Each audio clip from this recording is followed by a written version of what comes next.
Welcome to Diaspora Diary. On Diaspora Diary, we get to meet people of African descent who left their native home country to travel abroad, male, female, young or old. We don't just get to meet them, but we also kind of feel what they felt, feel their experiences, their good experiences, their bad experiences, their challenges, and their victories. That's what we get to feel or do here on Diaspora Diary. Come along with me, let's unfold it together.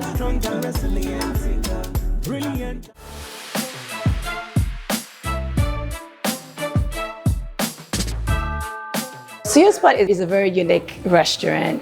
You know, a lot of people sometimes don't want to go home. My boss has the way of actually bringing home to the United States. So I feel Suya Spot has everything in terms of food, culture. When you enter the restaurant, it's like a museum, like a Nigerian museum entirely. So this is a Nigeria in diaspora. How did Folaji Nadu, who a commander, an immigration lawyer, immigrated from being those two to become Suya Spot? We're going to find out on today's episode. You just come along with me on this journey as we meet Folaji Nadu here in Maryland, Baltimore, United States of America, and we're going to be drinking from his fountain of wisdom. I would like to know you, would like to know your name. Yeah, my name is Folaji Nadu. I was born in Lagos, Isaleko. Wow. But I grew up in England. Wow. Before coming to the US. Where is your current location now? Owens Mills, Maryland, about an hour from Washington, D.C. What ignited your relocation from Nigeria? From Nigeria, I had no choice. Okay. So it was my parents that took me to England. Okay. But I came to the United States by choice. Okay. After I finished my high school, there was nothing. I was tired of England, you know, so. And I had a friend that was going to school here, so I just came to visit and I stayed. What appealed to you? What embraced you? What made you think you want to stay here in the United States of America? Well, you know, seeing a whole lot of black people, yeah. You know, I felt at home. Unlike in England, where there's so many other colors and stuff like that I felt out of place. Wow. But in the United States, most especially Maryland, which is about 60 to 70% black. Wow. So I felt so much more at home. And this was how many years ago? About 37 years ago. 37 years ago? Yeah. Wow. So have you stayed 37 years in Maryland? No. Okay. Well, I joined the U.S. Merchant Marine, which is hence the U.S. Merchant Marine. Merchant Marine. Yeah. We transport military goods all over the world. So anytime they say there's a war somewhere, so we get there first before anybody else. Wow. What made you go into this line? Because I couldn't cook. Because you couldn't what? I could not cook. I needed someone to cook for me. You know, I went to boarding school in England, and when I came to the United States, I lived alone for a while, and I cannot cook. Wow. So I needed someone to cook for me. So you now joined the U.S. Yes, oh my God. Yeah. Let's back up a bit. When you came to the United States of America, how did you, start to settle in? How did the country embrace you? So it was extremely hard for me. I was actually homeless for some time. Wow. Yeah. Homeless as in? I had no place to go. You were sleeping on the street? Yes, for 6 months. Wow. Yeah. In what part of the United States? Maryland. How did that happen? Well, you know, when you stay with people, and eventually they get tired of you, or you won't get tired, but they will get tired of you because you are staying with them, you are not paying any bills, and eventually you overstay your welcome. And I guess I overstayed my welcome. Wow. But luckily I had a small car, a Volkswagen Rabbit. Yeah. So then I used to go to rest areas on the highways, then I would sleep there. For 6 months? For 6 months. You try find a place safe, to sleep, yes. And you were living in your car? In my car. So how were you taking your shower and every other thing? Well, I also enrolled at a community college. So within that 6 months? Within that 6 months. Wow. So I used to go to the school like 6 a.m., take a shower, you know, and then go about my day. What was your driving force? Well, one thing, you know, we Africans, we're very resilient people. Yeah. And failure was not an option for me. Wow. You know, I didn't come from a rich family. Wow. So going back either to England or going back to Nigeria was not an option for me. Wow. So it's do or die. How were you paying your fees? How were you going to school? How were Yes, you those are the hard things. A lot of people spend 2 years at a community college. I think I probably spent about 4 or 5 years. Wow. Oh yeah, because you go to school, we had no papers, no nothing, and then they'll tell you to go and bring your papers, and then you stop. You start again somewhere else, you go and you stop, and you start again somewhere else. So I managed that for many, many years. Wow. You know, yeah. So without papers, how were you able to survive, and how were you able to overcome that period? Well, in those days, in the 80s, early 80s, things were relatively easier. Employers don't really ask for too many documents, and there were so many menial jobs. You know, we clean the toilets, we park cars, we do valet, we deliver pizza. You know, that was paying like $2.75 an hour. Wow. In those days. But we had to do what we had to do. Wow. And you were still going to school? Yes, sir. And you were not hopeless? No. What was your encouragement? Well, let me say it in Yoruba.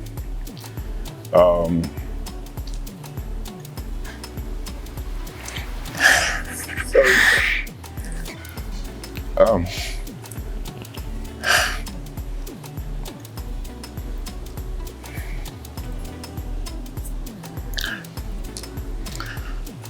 My grandmother wrote your many tunshe. In other words, remember the son or the child of who you are. We're not a hopeless people, but when you get to where you're going, remember who you are. And I always remember that. Wow. So I've always tried my best to do the right thing. Wow. Just to remember the child of who I belong. Wow. So, and you did not become a part of the gang, or because that's another excuse for Yes. some people. Yeah. Some people today have lost their lives. Yes. Some are losing, a lot are in jail, even Yes. as we speak now. And you overcame all those periods. Yeah. Tell us about the days you didn't have food to eat, money to spend. The several, you know, not even food to eat, but again, you know, I got kicked out of my apartment more than 3 times. I got evicted more than 3 times in different apartments. But once again, we cannot give up. You know, where there's a will, there is hope. Yes, you know, and I don't believe in the end. I believe in continuity. You know, yeah, it was tough. You know, it was tough when you cannot afford to buy food, or you cannot afford to take transportation, mainly because if you take out of that little money you have, you're not going to have enough to pay your rent, to pay gas and electric, to pay your phone bill. You know, So you have to prioritize. you have to prioritize, and food was not. Food was the last thing. Wow. Yeah. To feed was the To last feed. on the list. Yes. Yeah. Wow. Yeah. So what was the first on your list? The first on my list was always to pay my rent. Wow. Yeah. As difficult. No matter, we work 80 hours a week and you don't have enough money to pay your rent, because many a times that we have apartment and a lot of us are still suffering in the apartment. You know, no heat in the wintertime because we cannot afford to pay BGE, Baltimore Gas and Yes. Electric. So- You know, we can't afford to pay that. So therefore, it's better for you to get out of the apartment to go and work.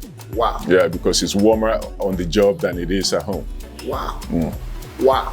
And you still said Lagos was not the option. Nope. England was not the option. Nope. But here. But- Did you go straight from the community college to join the US merchant? Okay. I mean, When I was at the community college, the US government had an ad in the newspaper for United States Merchant Marine. I tried. I studied for the exam, and I passed exceptionally well. wow. So I got admission to the United States Merchant Marine Academy located in Maine.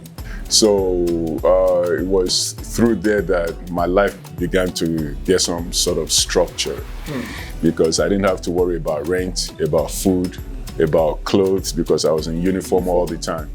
So that actually saved my life. Between the U.S. Merchant Marine and where you are today, what were the things that happened to you? What changed you? And I mean, I want you to talk about that maybe. Let me go back just a little bit. Yes. I actually got married at the age of 22. At that time, of course, I didn't know what I was doing. We were married only for 6 months. You know, I got home one day and my wife was on top of another man. In your house? In my house. So, and you have not started the academy there? I have not started the academy there. So I had nowhere to go because I was kicked out of the house. But again, luckily for me, I had the admission at the academy. So I called the commander over there and he said, come on down. Even before my time, 2 months before. I had the grace of God. Yes. You know, so yes. I had all that with me. So that was what propelled me more into the academy and gave me some perspective in my life. By the time you're getting into U.S. Marine, U.S. Merchant Marine, yes. Have you gotten your papers then? Very good question. Not because I was married. Yeah. I got a temporary green card. Yeah. And because I was the one that left the marriage. Yeah. My temporary green card expired. Oh yeah. I did not renew it. Yeah. And they were looking for me for so many years. But because I traveled with the US government, they didn't know where to find me. Finally, when I was done with the academy, and it's time for me to work and do all of that, I got arrested. For what? For being out of status. Oh, so when you were arrested, what now? Oh. I just left, you know. So I was actually locked up in Maryland. That's why I love this state. You have history with Maryland. Yes, yeah. Wow. Yeah, so I got locked up and again, picked the phone up, called Washington, D.C. And the immigration officer, I mean, the first time I see a white person that the head actually turned red. Ooh. Yeah, because all they was just saying, yes, sir, yes, sir, yes, sir. So by the time it was done, he said, who are you? I said, I told you who I was. So they released me and my life actually changed. That arrest was actually a blessing. Wow. The reason why I said that was that when we're afraid, you know, let's have faith that everything will be all right. But I was afraid at the time. So within that proceedings, that deportation proceedings. They were going to deport you? Oh, yes. Wow. Because they already started the process about 2-3 years earlier. Yeah. You and know, you were traveling with the US I was going all over the world, yeah. So needless to say, for another 3 years, I was still in limbo, you know, for that proceedings. Yeah. So this is how I got into law. You did law? I did law. How? Well, because they put me in immigration proceedings, deportation proceedings. Yes. I hired a lawyer. By this time, I think I was like 27 years old. So I hired a lawyer. He wanted $10,000 down payment. Wow. I don't have $10,000. You understand? Yes. And if I'm smart enough to get into the academy, I'm smart enough to research on my own. Wow. So I fired the lawyer. Wow. And I represented myself, you know. So how did you, what happened to you? So I did a lot of research and eventually... About immigration? Oh yeah. So now, I studied a lot. So wait, did you become a lawyer? Yes. You became a lawyer? I became a lawyer. How long did that take you? I studied, the only thing I concentrated on was immigration law. So there's this thing they call special dispensation from the US government. If you take an exam, and if you are qualified, you can now act as a lawyer and represent other people only in immigration law. Okay. And I did that because when I did my own case, I saw a lot and I was given, I actually gained my citizenship in court. What? Oh yes. So, and even the judge apologized. I'm sorry on behalf of the United States government. We apologize because I went to court in my uniform. So I did that, and then eventually I opened an immigration law firm, inside the immigration building, downtown Baltimore. Oh my God! The one that was meant to be deported out of the country. That's right. By the immigration. Yes. Now you defended yourself. Yes. By doing your own research. Yes. In court as a lawyer. Yes. And then you got an office in the immigration building. That's right. Opened your own law firm. That's right. So now you're not just a U.S. merchant marine. What was your rank before you? I finished as a lieutenant, and later on I retired as a commander. As a retired commandant, now you started a law firm. What was the experience like? This is where I really got to know myself. I opened a non-profit organization. Okay. It's called Immigrant Assistance Services. Okay. And the purpose of that was to help people like me, people who have no money to defend themselves. But have good intention. So I did that for about 4 or 5 years. But then I wasn't making any money. I had to make money too. Because as a non-profit, if you go to a typical law firm, if they charge you $5,000, you come to mine, we charge you $1,500. Because it's non-profit. It's a non-profit. So by law, we cannot charge so much. But at the same time, I've got to make a living as well. Yes. So I did that for several years. The last case, and the reason why I left that place, the last case I did was representing a guy from South America. He was going to be deported. However, while I was defending him, I was also crying because I knew the case very well, very well. So after that, the judge granted him stay because we were passionate about defending him and stuff like that. And after that, I said, enough is enough. You're done. I'm done. I've known Mr. Fuller for almost 10 years now. One thing about him is his integrity is just paramount. He's such a great man with a fantastic vision. Where did you go from there? I bought a ticket, round-trip ticket to Nigeria. Why? I do not know. By this time, you already have your citizenship. I've got everything. This was like how many years now since you got to America now that you are buying a round-trip ticket? Probably about 28 years. You spent 28 years in America. Yes, yeah. And you don't know where or who you are. Yeah. You just wanted to go back to Nigeria after 28 years. Yeah. Yeah, so because I know in Yoruba they say Tiwaju Obashelo Eyin Ase Pada Si. In other words, if you can proceed, you go back. You go back to the beginning, to your roots. So I went back to Nigeria. I've been away from Nigeria for almost 40 years. You know, so when I went back to Nigeria again, it's like starting all over. I asked a doctor friend of mine, what can someone do in this country? By that I mean in Nigeria. And he said, well, you can either be selling food, selling clothes, or have a hotel in Nigeria, you know, and all three I couldn't do.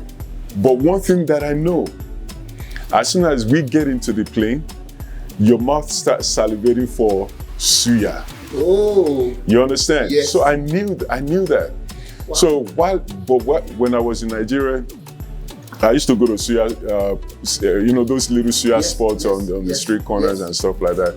I would take a couple of my friends. We spend about 5,000 naira just eating, and about within three months in that process, then I noticed that wow, people come, you know, they're rushing, and they leave, and we continue to eat, and they come again. In Nigeria, rich, poor, walk, drive, anything, they came. So now, one thing that I also know now, when I say I reached a situation where what I call now self-actualization. I know who I am. I have discovered who I am basically through the hardship that I went through that deportation, through that defending people in immigration court. So I know I'm a people person. That was when I discovered what I would like to do. And which was what? Bringing people together. Wow. It wasn't. To eat? Yeah, you know, Suya is a byproduct. It is. Of what I do. My goal is to bring people together. To connect. Network. That's it. Thank you. Yes, that's it.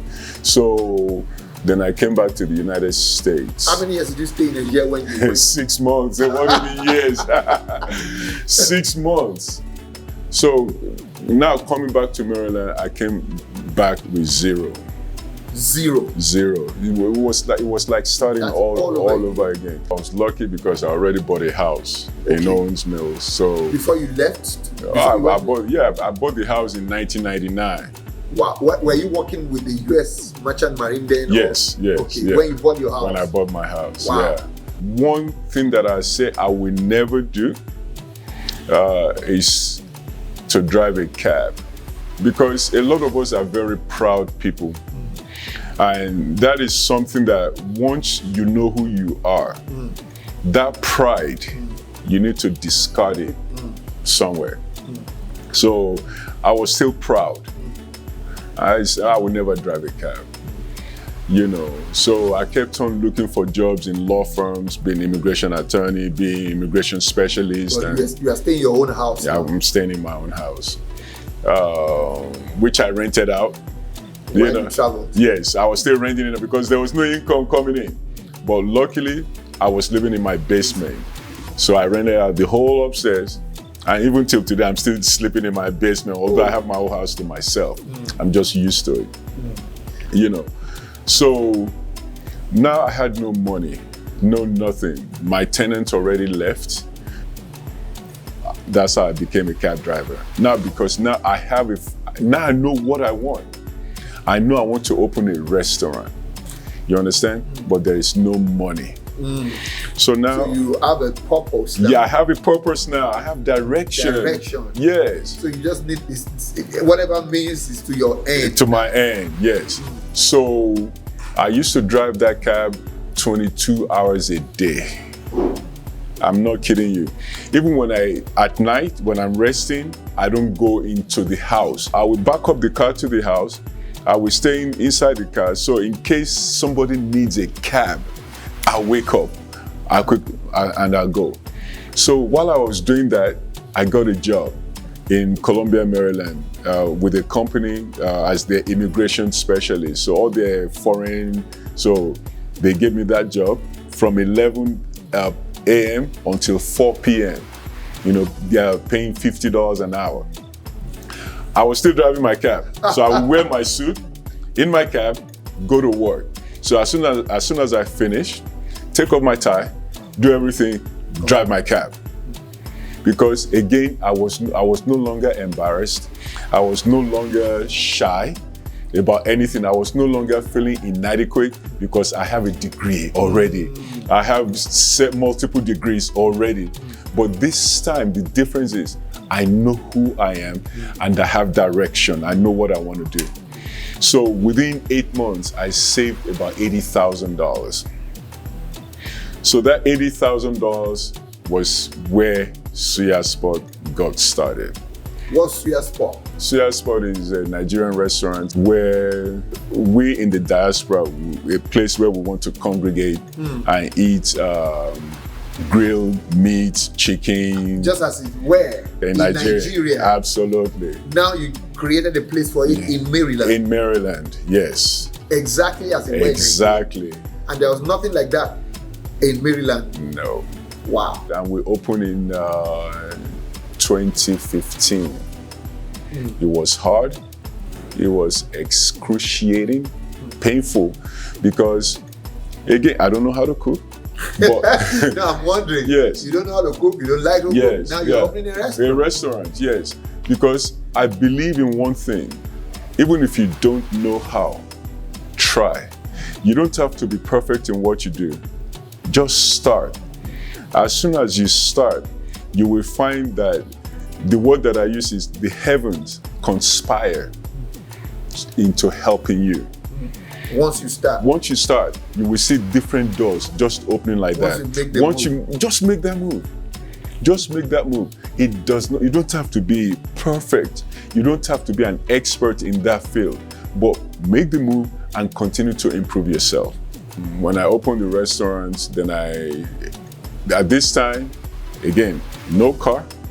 The day we opened the restaurant was the day I went and delivered the cab back to the company. It's been 1 year.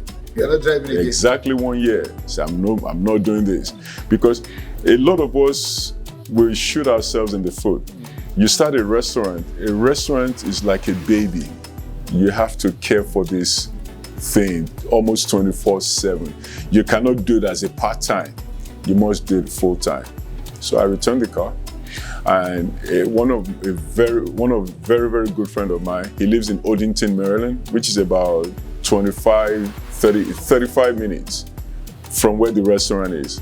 So now I leave my house, I go and stay with him because he has a car. I don't.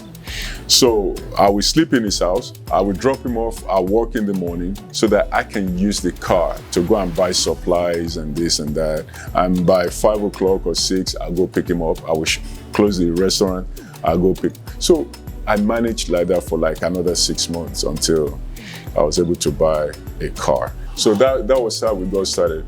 I was extremely scared because yes, when people hear Suya Sport, the line was round the corner. Why? Because they know what is Suya. However, they've never tried yours before, so there will be a lot of people. That is not where the business starts. The business starts maybe 3 or 4 weeks later. If you are now seeing the same faces coming back, then you know you have something. And one thing I made sure was that the taste. I don't know how to cook, but I know good food, good meat. So I made sure we don't compromise on the ingredients and everything, you know. And then the quality of our restaurant, the cleanliness and everything. That is what I want. And that's what I believe in. If you see the way I act, as soon as I come to the store, I go to every customer, is the food okay? What is the problem? Is there anything we can change? Is it warm enough? Is it this? So I get that feedback from them and then I improve on it. And we've been doing that consistently for 7 years. 7 years. Now, are you fulfilled doing what you're doing? No. You are not yet fulfilled? No, we haven't even started. Oh, wow. The journey has been long and we're just getting started. Because 7 years is building the brand. So my goal is to have that word, Suya Sport, on the mouth of average American. We're going to be in Houston, we're going to be in Atlanta, Georgia, we're going to be in Washington, D.C., in New York, you know, basically where a lot of our people are located. And we will now also try and change our menu so that we are not only serving Nigerians, we're serving Americans. So we will give them jollof rice, fried rice, pounded yam, all the stuff that we love to eat back home. Right here in America. Right here in America. Just the same taste that the same taste, yes sir, yes sir. I'd like to ask this question. This place, this place is so beautiful. Yes. It keeps, like, you keep reinventing. Yes. But there's one thing that is particular about this place. It is the fact that once you enter into this place, it looks like you are no more in America. That's right. Like you're in Nigeria. That is the whole idea. The idea. Yes. The artworks on the wall. Where did this artistic impression, where did it come from? Did you put this all together? I put all this together myself. Yes, everything. And like, it wasn't like this when you started 7 years ago. No. So that means from time to time, you I add more. Yes, yeah, that's right. A man that came hopeless, that was going to be taken back to Nigeria, is now a man that even the United States government, they are celebrating you for being here. Yes. Because you are driving a lot of traffic. That's right. Even to this part of Maryland and to this part of America. Yes. Thank you so much, sir. Thank you so much. This is such a wealth of information that I know is going to empower some, encourage some, strengthen some. Yes. I mean, give light to some other Yes. people, Yeah. give hope to the Yes. hopeless, those that are just started. Yes. And they're going to avert many things that you probably ran into as a Yes. mistake Yes. because of what you have shared with us. Right. So thank you Yeah. so much, sir. Commander Jinadu. Fola Jinadu, Yeah. lawyer Fola Jinadu, Everything. Janitor Janitor Fola Jinadu. Yes. Yeah, that's another good thing I Yes. saw. I Yeah. see you sweeping. Yes. I see you carrying plates. Yes. I see you cleaning the table. Yes. You don't even see yourself as big up there. No. Oh, I've got people. Yet you have people that are supposed to be doing this. Yes. You walk in, you Yes. were greeting everybody that Yes. are Yeah. seated. I mean, you have that relationship. Yes. Thank you so much, sir. Thank you so much. Now I am ready to leave Maryland. You are ready to read Now after tell 37 yes, years. let me tell you why. Tell me. Because during the struggle, I promised myself I will not leave this Maryland until I make $1 million or more. So you are ready to go. I'm ready to leave. What you're doing Thank you so too. much. Thank Yeah, you so much. thank you. It's a pleasure meeting Thank you. It's Thank a pleasure you. having you. Thank you for your Thank time you. and attention, and keep up the great work. Amen. Wow, Folaji Nodu of Suya Sport here in Maryland, United States of America. What a beautiful episode of Diaspora Diary today. I cannot forget this episode because there's so much that poured out of Folaji Nodu, the Chief Executive Officer of Suya Sport here in Maryland, Baltimore, Maryland, United States of America. Until I see you on another wonderful and interesting episode of Diaspora Diary, I am Prophet Jazzy. Stay focused. Peace. I am out of here. God bless. So blessed to be African, I'm a diaspora diary.